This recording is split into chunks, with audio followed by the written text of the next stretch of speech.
ఈ లోకంలో దేవుడు మనలను మనుషులుగా పుట్టించాడు. ఈ లోకంలో ఉన్న జంతువులకి మనుషులకి ఉన్న గొప్ప తేడా ఏమిటంటే మాట్లాడగలగటం. ఏమిటి? మాట్లాడగలగటం.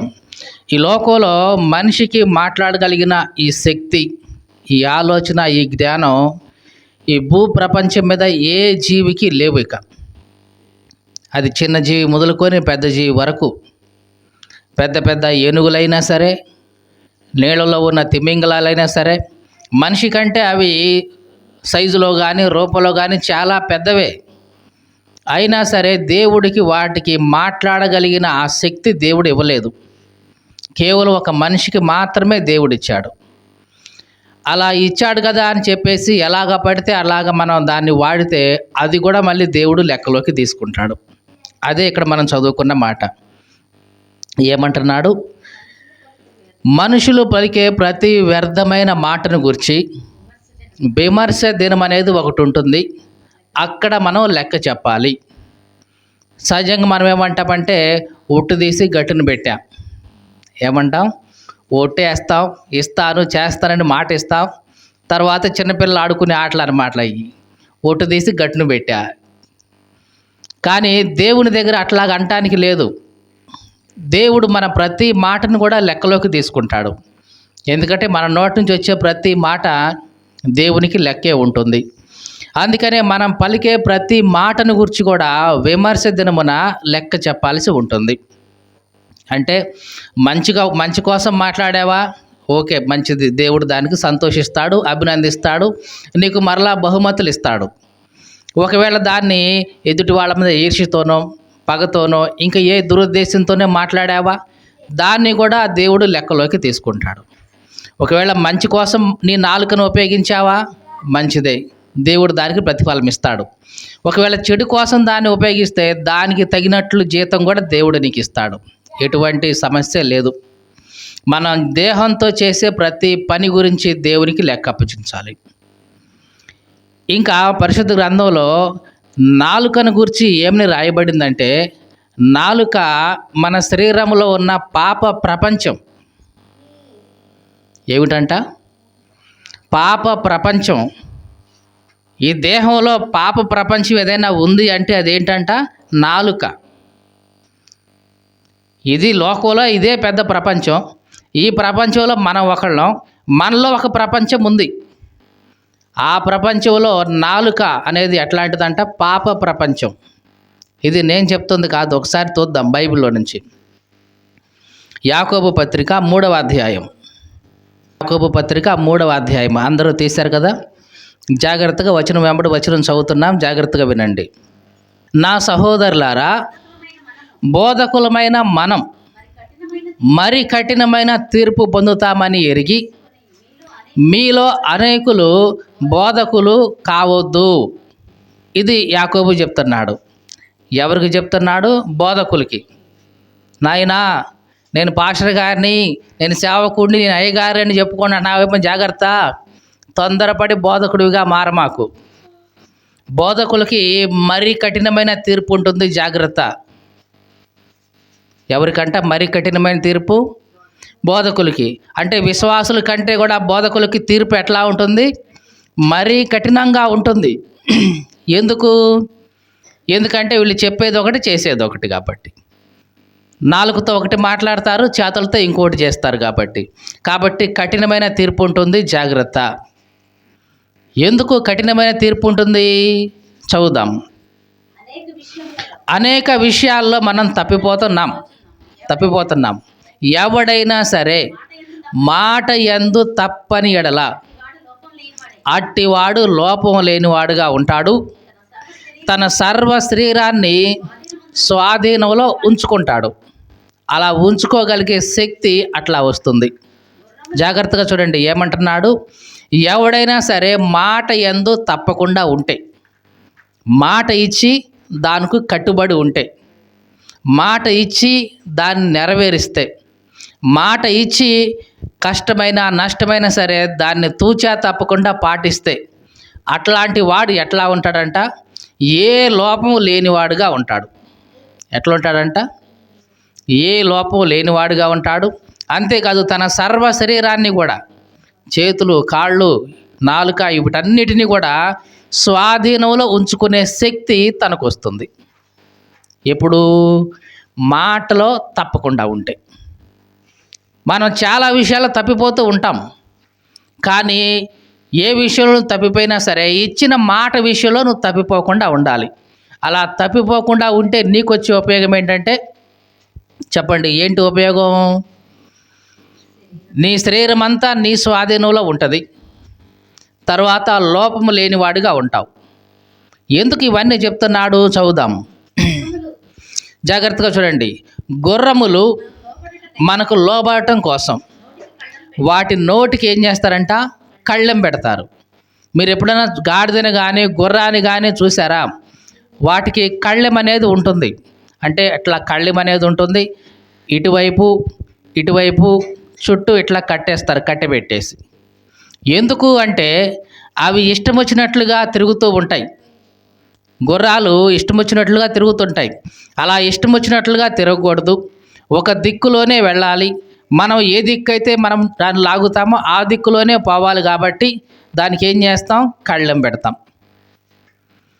గుర్రం మనకు లోబట్టడం కోసం మనం ఏం చేస్తాం? దాని నోటికి కళ్ళెం వేస్తాం. అలాగే చదువుదాం. వాటికి కళ్ళెం వేసి ఏం చేస్తామంట? వాటి శరీరం అంతా తిప్పేస్తుంటాం. జాగ్రత్తగా చూడండి. గుర్రానికి కళ్ళెం వేస్తే దాని శరీరం అంతా తిరిగిపోతుంది. ఎటు కావాలంటే అటు తిప్పుకోవచ్చు. అర్థమైందా? చదువుదాం. ఓడలను చూడండి, ఎంత పెద్దగా ఉంటాయి. పెనుగాలికి కొట్టుకొని పోకుండా ఉండాలంటే, ఒకవేళ కొట్టుకొని పోయినా సరే ఓడ నడుపు వాని ఉద్దేశం చొప్పున మిక్కిలి చిన్నదగు చొక్కాని చేతనే తిప్పబడుతుంది. ఓడ ఎంత పెద్దగా ఉంటుందో తెలుసు కదా. ఎన్నో అంతస్తులు ఉంటాయి, లోపల గదులు ఉంటాయి, చాలా ఉంటుంది. అయినా సరే అవన్నీ వాటిని నడిపించేది ఏంటి అంటే లోపల ఉన్న చొక్కాని. మన భాషలో చెప్పాలంటే స్టీరింగ్ లాంటిది. కారు ఎంత పెద్దదైనా, బస్సు ఎంత పెద్దదైనా లోపల దాన్ని తిప్పేది ఏంటిది? స్టీరింగు. ఒక వెహికల్కి స్టీరింగ్ ఎట్లాగో ఓడకు చొక్కాని అట్లాంటిది. ఉండేది చిన్నదే, కానీ దాన్ని బట్టి ఎట్లాగా తిప్పితే డైరెక్షన్ అంతా మారిపోతుంది. అంత పెద్ద ఓడని తిప్పే చొక్కాని ఎట్లాంటిదంట?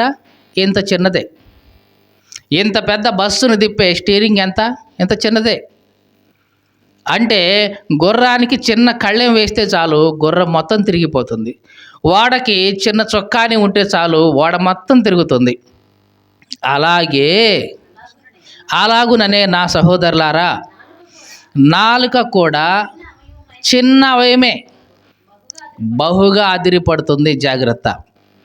అంటే గుర్రానికి కళ్ళెం వేస్తే గుర్రం యొక్క శరీరం అంతా ఎట్లా కంట్రోల్లో ఉంటుందో, చిన్న చొక్కాని నా ఓడని అంతా కూడా ఎట్లా కంట్రోలింగ్లో డైరెక్షన్లో పెడుతుందో, అలాగే మానవ శరీరంలో మనిషిని తిప్పే ఒక స్టీరింగ్ లాంటిది ఉంది. అదేమిటంటే నాలుక. ఈ నాలుకే నిన్ను మంచివాడిగా తిప్పాలంటే మంచివాడిగా తిప్పుతుంది, చెడ్డవాడిగా తిప్పాలంటే చెడ్డవాడిగా తిప్పుతుంది. పనికి మాలినోడివి ఇంకా తిప్పాలంటే అట్లాగే తిప్పుతుంది, నీటి గాలివాడు అని తిప్పాలంటే అట్లాగే తిప్పుతుంది. నీ నాలుకే నీ శరీరం మొత్తం తిప్పుతుంది. ఇంకా ఏమంటున్నాడు? చదువుదాం. ఎంత కొంచెం నిప్పు ఎంత విస్తారమైన అడవిని తగులబెడుతుంది. చూడండి, అడవి బాగా ఎండిపోయింది, ఎండాకాలం. చిన్న నిప్పే అడవిలోకి వెళ్ళి ఎవరు కూడా పెట్రోల్ పోసి అగ్గిపుల్లకి ఈరు. కానీ అడవిలో ఉన్న రాళ్ళు ఒకదానికి ఒకటి గుద్దుకొని ఆ రాయి నుంచి చిన్న నిప్పురావు వచ్చి ఆ నిప్పురావు వెళ్ళి ఆ ఎండుగడ్డి మీద పడి ఆ ఎండుగడ్డి నుంచి చిన్న చిన్నగా అడవి అంతా తగలబడిపోతూ ఉంటుంది. ఇది జరిగేది అడవుల్లో. ఆ అడవి అంతా తగలబట్టడానికి ఎంత నిప్పేశారేంటి? కొంచెం నిప్పే, రాయి రాసుకోగా వచ్చిన ఆ చిన్న నిప్పే ఏం చేస్తుంది? అడవి మొత్తాన్ని తగలబెడుతుంది. అలాగే మానవ శరీరంలో నాలుక కూడా అట్లాంటి చిన్న నిప్పు లాంటిది. చిన్న నిప్పే అడివంతా తగలబెట్టినట్లుగా చిన్న నాలుకే మన దేహాన్ని మొత్తాన్ని కూడా నాశనం చేస్తూ ఉంటుంది. చూద్దాం ఇంకా. నాలుక అగ్నియే. నాలుక మన అవయాల్లో ఉంచబడిన పాప ప్రపంచమై సర్వ శరీరానికి మాలిన్యం కలుగజేస్తుంది. నాలుక ఎట్లాంటిదంట? మన అగ్ని లాంటిది. ఎట్లాంటిది అంటున్నాం? అగ్ని లాంటిది. అంటే అడవిలో ఒక చిన్న నిప్పెళ్ళి అడవి మొత్తాన్ని తగలబెట్టినట్లుగా మానవుడి యొక్క నాలుక కూడా ఎట్లాంటిది అంటున్నాం? అగ్ని లాంటిది. ఈ నాలుక ఏం చేస్తుంది? తగలబెట్టేస్తుంది. కొన్నిసార్లు ఎదుటి వాళ్ళ కుటుంబాలను తగలబెట్టేస్తుంది, ఎదుటి వాళ్ళ జీవితాలను తగలబెట్టేస్తుంది. అది సరిగ్గా లేకపోతే ఆ నాలుక నీ కుటుంబాన్ని కూడా తగలబెట్టేస్తుంది. నాలుక అంత శక్తివంతమైనది. ఇంకా ఏమంటున్నాడు నాలుక గురించి? నాలుక మన అవయవంలో ఉంచబడిన పాప ప్రపంచం. మన శరీరంలో పాప ప్రపంచం ఏదైనా ఉంది అంటే అదేంటి? నాలుక. కళ్ళు కాదు, చెవులు కాదు, ఇంకేదో కాదు. నాలుక ఎట్లాంటిదంట? పాప ప్రపంచం. ఈ పాప ప్రపంచాన్ని ఎంత జాగ్రత్తగా నువ్వు కంట్రోల్లో ఉంచితే అంత బాగుంటుంది. ఇంకా చదువుదాం.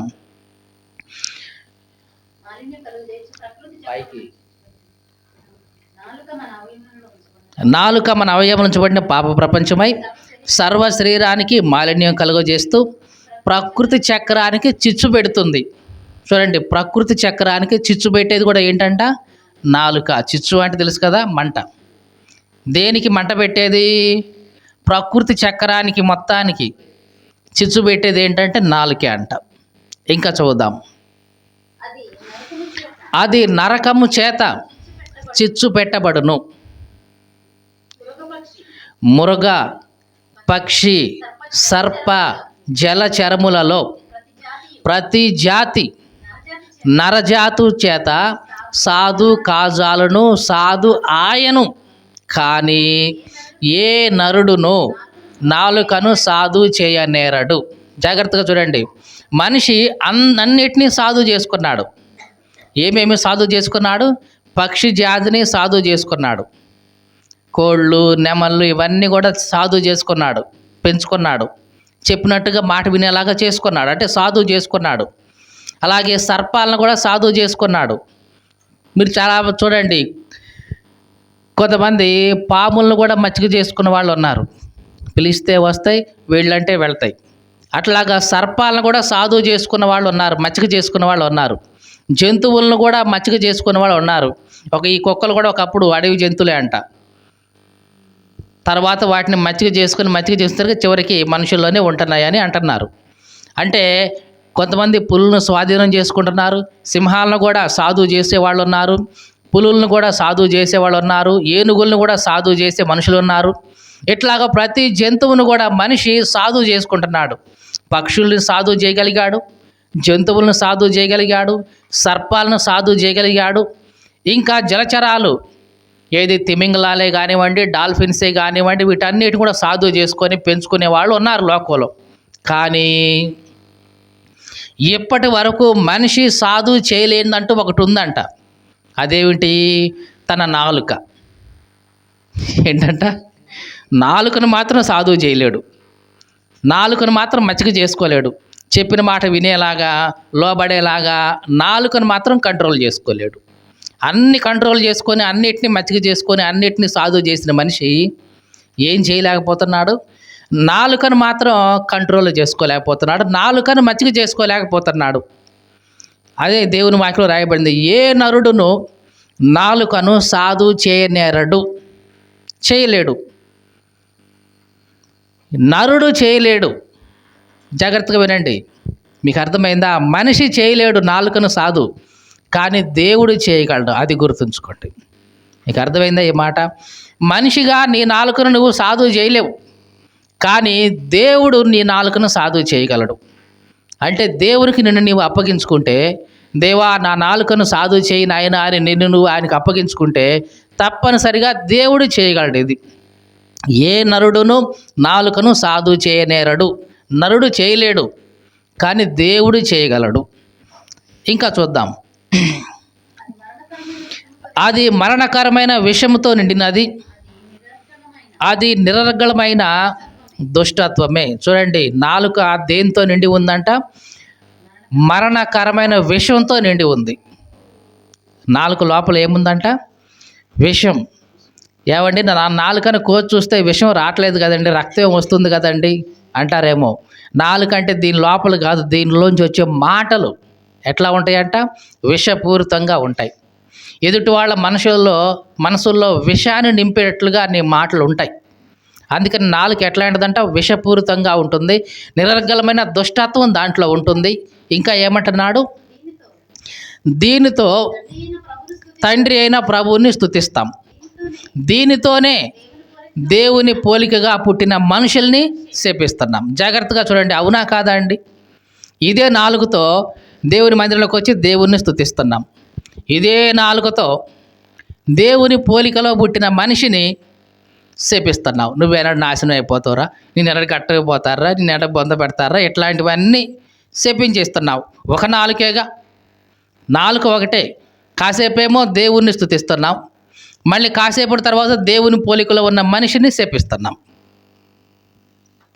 ఒక నాలుకే రెండు వేరు వేరు పనులు, అది కూడా వ్యతిరేకమైన పనులు చేస్తుందన్నమాట. ఇంకా చదువుదా ఏమంటున్నాడు? ఒక్క నోట నుండే ఆశీర్వచనం వస్తుంది, ఇటు శాపవచనం వస్తుంది. వస్తుందా లేదా? మంచి చేస్తేనేమో నీకు అనుకూలంగా ఉంటేనేమో దీవెన ఇస్తావు, నువ్వు చల్లగా ఉండాలి నాయన అని ఆశీర్వచనం ఇస్తావు. నీకేదైనా సహాయం చేయకపోతే ఇవిడు ఎన్నో నాశనం అవుతారని మళ్ళీ వెంటనే శాపవచనం ఇస్తున్నావు. నాలుగు ఒకటే, కానీ కాసేపు ఏమొస్తుంది? ఆశీర్వచనం వస్తుంది. మరి కాసేపటికి ఏమొస్తుంది? శాపవచనం వస్తుంది. మరి ఎట్లా రావచ్చు అసలు? ఎట్లా జరగవచ్చా అసలు? ఇంకా ఏమంటున్నాడు? నా సహోదరులారా, ఇలాగుండొద్దు, ఇలాగుండొద్దు. కాసేపేమో దేవుని స్తుతించి మళ్ళీ కాసేపటి తర్వాత దేవుని పోలికలో ఉన్న మనుషులను సేపిస్తున్నావు. ఇట్లా ఉండొద్దు. కాసేపేమో ఆశీర్వచనం ఇచ్చి మళ్ళీ కాసేపటి తర్వాత శాపవచనం ఇస్తున్నావే, ఇట్లా ఉండొద్దు. ఏమంటున్నాడు? నా సహోదరులారా, ఇట్లా ఉండొద్దు. మరి ఎట్లా ఉండాలి? చదువుదాం. నీటి బొగ్గలో ఒక జల నుండే తీయని నీళ్లు, చేదు నీళ్లు ఊరతాయా? ఇప్పుడు చెప్పండి. నీటి బొగ్గు ఉంది, జల ఉంది. ఒక గంట ఏమో మంచినీళ్ళు, ఇంకొక గంట ఏమో ఉప్పు నీళ్లు వస్తాయా? మన పైపుల్లో వస్తున్నాయి. పైపుల గురించి కాదు, జల గురించి చెప్తున్నా. మన పైపుల్లో అంతే, పొద్దున్నే ఉప్పు నీళ్ళు వస్తాయి, పొద్దున్నే మంచి నీళ్ళు వస్తాయి, మధ్యాహ్నం ఉప్పు నీళ్ళు వస్తాయి. కాబట్టి పైపుల గురించి కాదు ఇక్కడ. జల, భూమిలో ఉండే జలలో నీళ్లు వస్తే, ఆ నీటి బొగ్గులోంచి వస్తే మంచినీళ్ళన్నా పడాలి అక్కడ. బోర్ వేస్తే, అవును కదా, పడితే మంచినీళ్ళన్నా పడాలి, లేకపోతే ఉప్పు నీళ్ళన్నా పడాలి. అంతేగాని ఒక జల నుంచే కాసేపు మంచినీళ్ళు, కాసేపు ఉప్పు నీళ్ళు వస్తాయా? రావు. అట్లా రావడానికి లేదు. మరి మన నాలుగు సంగతి ఏంటి? కాసేపు మంచినీళ్ళు వస్తున్నాయి దీంట్లో నుంచి, మళ్ళీ కాసేపు ఉప్పు నీళ్ళు వస్తున్నాయి. కాబట్టి ఇట్లా ఉండకూడదు. నాలుక ఎట్లాంటిది? ఒక నీటి బొగ్గ లాంటిది. ఎట్లాంటిది? ఒక జల లాంటిది, నీటి బొగ్గ లాంటిది. వస్తే నీ నాలుకలోంచి ఏమి రావాలి? మంచి మాటలే రానివ్వు. అది వినేవాళ్ళకి కానీ, తర్వాత నీ ఇంటి వాళ్ళకి కానీ, నీ పొరుగు వాళ్ళకి కానీ చాలా ఆశీర్వాదకరంగా ఉంటుంది. ఒకవేళ అది ఆ జల గనక చేదు నీళ్ళు అయితే, చెడ్డ మాటలు వస్తుంటే గనక తప్పనిసరిగా దేవుడు దాన్ని లెక్కలోనికి తీసుకుంటాడు. ఇంతకీ నీ నీటి బొగ్గ అంటే నీ నాలుక మంచి నీటి బొగ్గ లేకుంటే చేదు నీటి బొగ్గ అనేది మనల్ని మనం పరీక్షించుకోవాలి. మన నోట్లోంచి వచ్చే మాటలు, ప్రతి మాట కూడా ఎదుటి వాళ్ళకు ఉపయోగకరమైంది అయి ఉండి, ఎదుటి వాళ్ళకి మేలు చేసేది అయి ఉంటే కనుక నీ నీటి బొగ్గ ఎట్లాంటిది? మంచి నీళ్ళే వస్తున్నాయి. అట్లా కాకుండా ఎదుటి వాళ్ళకి కీడు కల్పించేదో, ఎదుటి వాళ్ళకి నాశనం కలిగించేదో వస్తుంటే కనుక మనం జాగ్రత్త పడాలి. మనం ఎట్లా ఉన్నాం? మనం మంచి నీటి బొగ్గానే ఉన్నామా, లేకపోతే మన నోట్లోంచి చెడు నీటి బొగ్గ అంటే చేదు వస్తుందా అని చూసుకోవాలి. ఇంకా చదువుదాం చివరిగా. సహోదరులారా, అంజూరపు చెట్టున ఒలీవ పళ్ళు కానీ, ద్రాక్ష తీగను అంజూర పళ్ళు కానీ కాస్తాయా? కాస్తాయా చెప్పండి. మన భాషలో చెప్పాలంటే మామిడి చెట్టుకి అరటికాయలు కాస్తాయా? కాయవు. పోనీ ఆ ముళ్ళ చెట్టుకి మామిడికాయలు కాస్తాయా? కాయవు. అంటే ఏ చెట్టు ఉంటే ఆ ఫలాలే వస్తాయి. ఇదే చెప్తున్నాడు.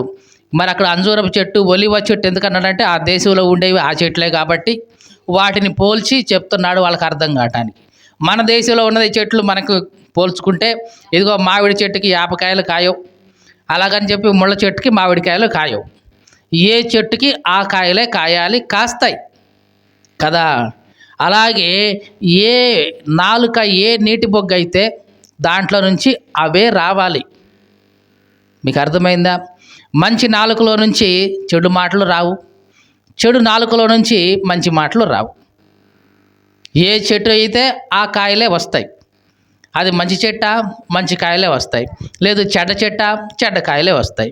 కాబట్టి మంచి చెట్టున చెడ్డ కాయలు రావు, అలాగని చెడ్డ చెట్టు నుంచి మంచి కాయలు రావు. కాబట్టి మన ఫలాలను బట్టే మనం మంచి చెట్ట, చెడ్డ చెట్ట అనేది మనం గుర్తిరుగుతుంటాం. దేవునికి స్తోత్రం కలుగునుగాక. హల్లెలూయా. చదువుదాం చివరి మాట. అటువలనే ఉప్పు నీళ్ళలో నుంచి తీయని నీళ్ళు కూడా ఊరవు. ఇంత ఎందుకు చెప్తున్నాడు యాకోబు ఇక్కడంటే నాలుక గురించి. దేని గురించి? నాలుక గురించి. నాలుక మన శరీరంలో పాప ప్రపంచం.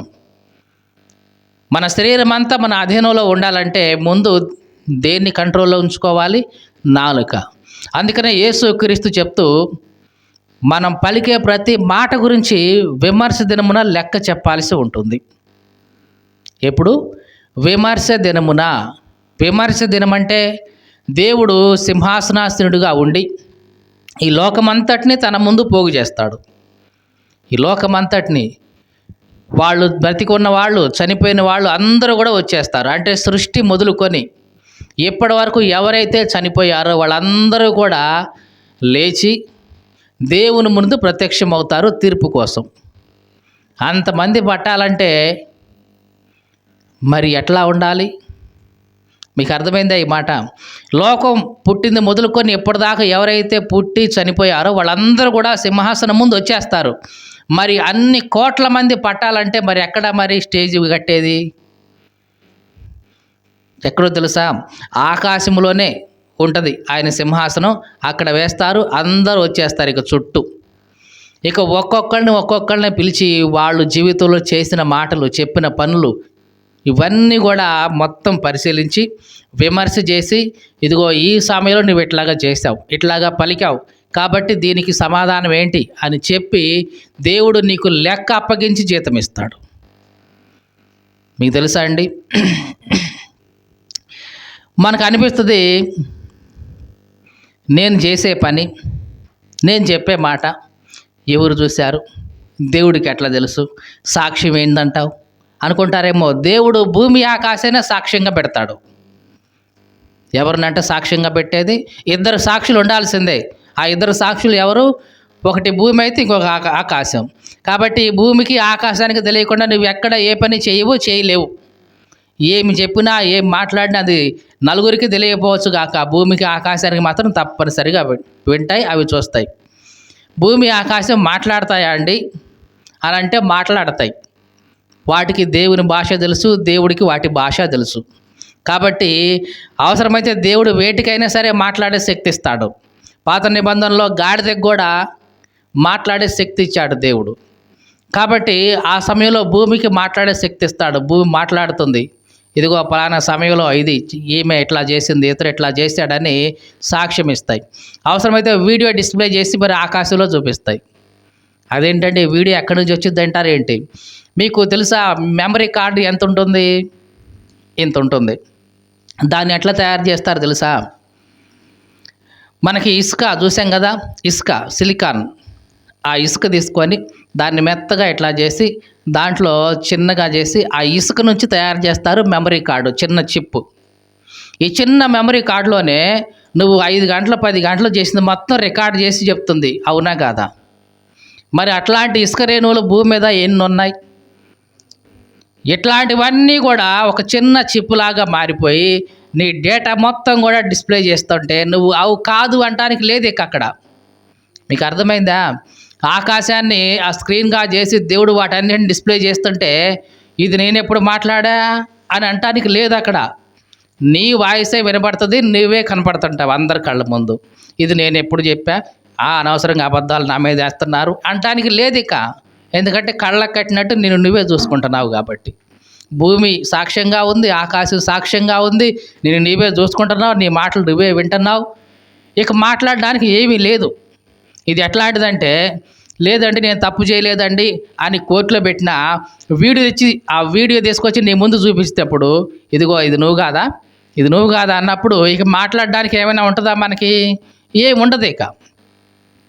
కాబట్టి విమర్శ దినాన దేవుడు మనం చేసినవన్నీ కూడా లెక్క చూపించి మనకు చూపించి తీర్పు తీరుస్తుంటాడు. కాబట్టి మన మాటలను మనం జాగ్రత్త చేసుకోవాలి. నీ మాటలను బట్టే నువ్వు నీతిమంతుడిగానే తీర్పు పొందుతావు, లేదా నీ మాటలను బట్టే నీవు అపరాధివన్నా తీర్పు పొందుతావు. కాబట్టి యేసు ప్రభు అంటున్నాడు, విమర్శ దినమున లెక్క చెప్పాల్సి ఉంటుంది, జాగ్రత్త. మనుషులు పలికే ప్రతి మాటను గురించి లెక్క చెప్పాల్సి ఉంటుంది, జాగ్రత్త అంటున్నాడు. దేవునికి స్తోత్రం కలుగును గాక. కాబట్టి మనలను మనం పరీక్షించుకోవాలి. మన నోరు ఎట్లా ఉంది? మంచి నీటి బొగ్గుగా ఉందా, చేదు నీటి బొగ్గుగా ఉందా? దేవుడు మనం మాట్లాడే ప్రతి మాట విమర్శలోకి తీసుకొస్తాడు. తీసుకొచ్చినప్పుడు మంచి బహుమానం ఇస్తాడా? పరలోకంలో సంతోషంగా ఉంటాం. లేదు ఒకవేళ తీర్పిచ్చాడా? నరకంలో ఇబ్బంది పడుతూ ఉంటాం. కాబట్టి మనము ఎటువంటి పొజిషన్లో ఉన్నాం, ఎటువంటి స్థితిలో ఉన్నాం, మనల్ని మనం పరీక్షించుకుందాం.